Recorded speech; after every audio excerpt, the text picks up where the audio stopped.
ولقد خلقنا السماوات والأرض وما بينهما في 6 أيام وما مسنا من لغوب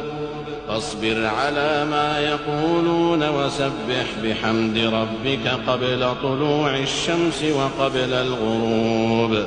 ومن الليل فسبحه وأدبار السجود واستمع يوم ينادي المناد من مكان قريب يوم يسمعون الصيحة بالحق ذلك يوم الخروج.